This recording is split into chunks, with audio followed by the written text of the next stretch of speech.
I wonder what the dress-up wear is going to be like this week. I know who has them. Who? Kennedie, but I can give you your number, but it'll cost you. Okay, it can't be that bad. Don't say I didn't warn you. All right, thank you.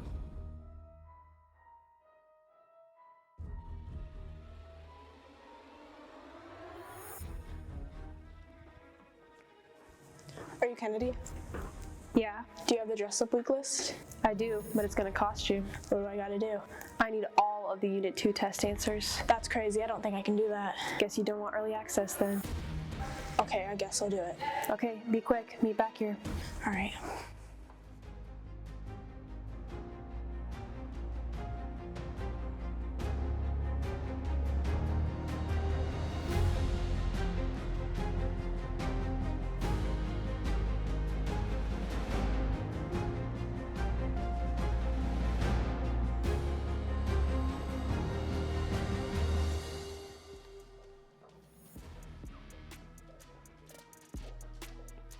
Here you go. Pleasure doing business with you. Thank you.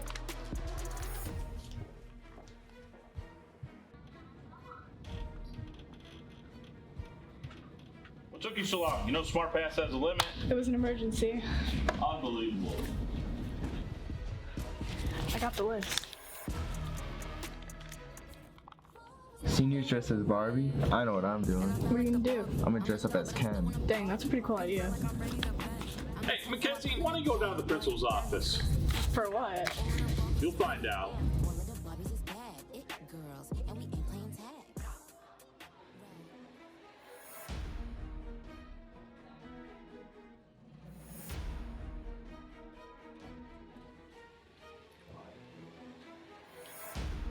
So, do you know why you're here? No, I don't. You don't know. No. Do you really think we wouldn't find out that you stole all of the Unit 2 test answers? What are you talking about? I would never do that. We know. What you should have done and could have done is just check your email that has all the dress-up days for homecoming week. Oh, well, someone told me that they weren't out yet, so. Now you know. So, you're suspended the next 3 days.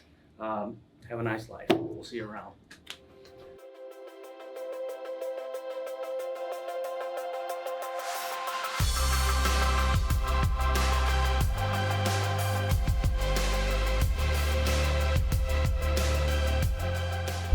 Hey Huskies, with homecoming coming up next week, we wanted to make sure that you knew about all the events happening. Next week is jam-packed with activities, and we wanted to make sure you didn't miss out on a single thing. First up on the week is hallway decorating. Here's Nevaeh with the details. Hi everyone, my name is Nevaeh Gomez and I'm the senior class president this year, and I'd like to talk to you all about the decorating days that are happening this Saturday and Sunday from 10 to 5. So we are having a bunch of different themes this year. Seniors are going to be Barbie, juniors are going to be Under the Sea, sophomores are going to be soft s'mores, so outdoors, and then freshmen are going to be Hollywood glamour. What the hallway decorating is a tradition that we have at Harlem, which is we all come out for the weekend before homecoming and we decorate the hallways and we bring snacks and music and we all just have a great time decorating for our theme. Our hallway decorating has been a part of our history for a very long time and is a great kickoff for homecoming, and you don't have to sign up to be a part of it. You can just come and enjoy snacks and music and have fun with your friends, and we hope to see you all there. Thanks, Nevaeh. After helping out with our hallway decorating, make sure you stop by and check out our block party, where we have food trucks, bounce houses, tailgating, and much more. Tuesday's the day of our big ol' Omnican volleyball game. Starting at 6 p.m. with $2 admission, each grade will compete against each other in a game of volleyball. Only the ball is 10 times bigger. Thursday, being the next date on this calendar, is our homecoming pep assembly. Games are played minute to win it style, homecoming king and queen are announced, and spirit points are earned for attendance. Buddy Bowl's next up. Here's Mr. Lemons with a rundown. What's up, Harlem? This is Mr. Lemons here to talk to you about one of the most exciting events of the entire school year. That is our Buddy Bowl. So the Buddy Bowl really came from some of the staff kind of looking at homecoming and all the great things that we do for our students, all the fun activities, and then thinking about how can we expand that to some of our students who maybe can't participate in some of those traditional things. How can we make them a part of the fun? So that is where the Buddy Bowl came from. And what it is a flag football game where all students are invited to participate of all different abilities and levels. At halftime of the sophomore game, our players get out there with the buddies. We play a flag football game under the lights in front of the pack stands, and it's really, really been a great opportunity. And what I'm most proud of is that over the years, our students have really kind of taken this idea and run with it. Every year we have more and more people that participate, that want to be a part of it, that are super supportive of their peers, and it's just really been a great opportunity and a great tradition that we've established here at Harlem, and we hope you come out and check it out. Thanks, Mr. Lemons. And don't let all this keep you from remembering that Friday is the night of the big game where our Huskies eliminate the E-Rabs. Cheer on our varsity football team dressed in your brightest neon outfit. Here we have it, folks. We made it to the final night, Saturday, the night of the homecoming dance. Put on your best boogie shoes and bring it all down to the main gym. Bring $20 in your student ID at lunch to buy your tickets at the white tables. There we have it, Huskies. Be loud, be proud, and show your pride. Because next week, that's all what it's about. I'm Kelcie Logan, signing off. Mason. Mason Burnaby. Mason. Mason. Mason Burnaby.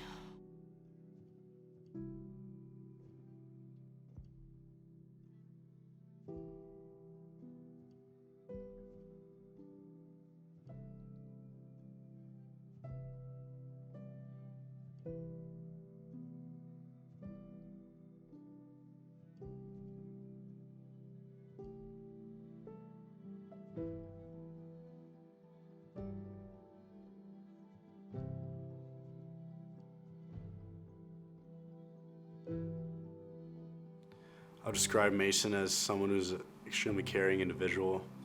He just loved being around everyone, loved to have a good time. He really was the life of the party wherever he went. His smile just lit up a room. Anything he tried, he was good at. He was extremely talented, not only in just sports, but anything he put his mind to. Mason was one of the most respectful, loving, kind-hearted person, and his quiet confidence, you will really be able to tell first time you see him. And overall, he was just a great person, would do anything for anybody, and would just love to be around people. He had the strongest mind. He was like the best wrestler I know because his head was so strong. He could just like, you know, like I would lose and he would just like pick me up because he's just like, you know, he was always there for me. And then like he could always win because he was just like the most silent, aggressive person. And if he lost, he just shook it off like it was nothing. He just like never lost. And in my line of work, you know, kids aren't always happy with the information I have to deliver. But anytime I had to talk to Mason, what I always admired and appreciated about with him is that he had no issue taking accountability, and even more so showing appreciation for what I was trying to do as a staff member, you know, just doing my job, enforcing whatever rules. He understood that, and I think that was a sign of the mature outlook on life that he had. I would describe him as the most perfect human being ever. His parents raised a wonderful human. He is respectful and responsible. I would say Mason was a kid who was always laughing. I never saw him upset or sad. I'd just say his whole personality was just smiles. Like, I don't think anyone that knew him ever saw him like down.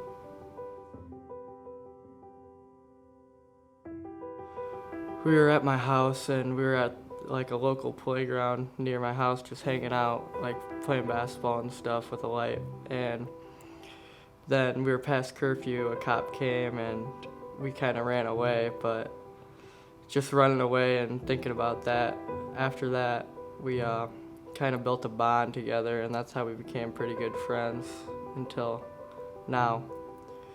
But just that memory stands out to me because that's how we became really good friends. We were all at Hayden Henderson's house going into sophomore year. the summer. We were all riding our longboards around in Hayden's neighborhood, and we got to the biggest hill in the neighborhood, and we started going down, and me and Mason just caught the speed wobbles a little bit too bad going down this hill. And I remember I tried to run off the front of my board going like 20 miles an hour and just baseball slid like 15 feet on the concrete. And Mason dodges out of the way of me, and he's looking back at me laughing, and the next thing you know, he falls off too and does the exact same thing. Mason used to live behind me when we were in middle school, and he would ride past my house on a skateboard and just tell me to come outside or look out my window, and he would just smile at me. And one time, he fell off the skateboard, and he like busted his lip or something. I don't even remember, but it was the funniest thing ever. Every time I saw him, he was never not smiling. Like every time I saw him, I could walk past him, he's smiling. Everywhere we went, he was just smiling. Like he never stopped. One moment I had was when I had a gathering at my house, and we were all there, and we were all screaming, singing country music. And I, at the time, did not like country music. But I look over, and Mason is just singing his heart out, loud and proud and laughing and smiling. And it was just so heartwarming to see a smile just that big and happy of life. When he started coming to practice like every day he would literally just dog me, and then he'd just be smiling. But at the same time, with him caring about people like he did so much, like he would also be like helping me and telling me what to do, like in certain situations. At the same time, he was still whooping me though. Knew Mason from my advisory class all last year. He was the best kid. He had such a fun personality. The bummer was he was kind of late a lot. So I just handed him his detention, and he happily filled it out for me. And then I signed it, and kind of conveniently, I'd forget to put him in the box once in a while. Even when I look at the pictures today of us just hanging out, like, I still remember him just like crashing out wherever, whether it be the floor or the couch or on my treadmill. Like, he would sleep literally anywhere. Just like, even in the picture that I saw on my phone the other day, he was just sitting at the end of the table, just sitting there smiling, a dude, just sitting there smiling and laughing. And that's the picture that I'll always remember. It's just that smile, dude. That big old crooked smile. I literally can't even emphasize that enough. It gave you like this great feeling just looking at him. Like he didn't have to say a word. Early on in Carlson football, I was playing quarterback, and at the time you weren't really supposed to like hit the quarterback too hard. And one time, he was always strong and good at what he did, so he ran straight through the line and lit me up. And I'm in pain, but I can see him standing, just smiling and laughing, and everyone's concerned. And I couldn't help but start laughing too, because it was just funny at the time. He was just carefree, and he was just always smiling. I think he just wants everyone to come together, which I believe so far people have. This has really brought the community together, everyone, all their friends and family together. I think he would just want to have his memory be lived on, his legacy lived on forever. If there's one takeaway I could say to you about this situation is that to cherish your moments, cherish time with your loved ones, because life is too short and goes by too fast. Life's too short to hold grudges with people that you used to be friends with, or just in general, because you never know when their time comes. I think a lot of people take things for granted, and we get caught up in our daily lives. We forget to call people, check up on people that we care about, and until something like this happens, you don't realize how fast time can pass you by. I'd want to say that this is probably a really big eye-opener for a lot of us. I know we like to have fun and we like to do things we're probably not supposed to do, but I want to say this is probably a really good lesson for us to learn and realize that life is very short sometimes and that we should take advantage of it every single day.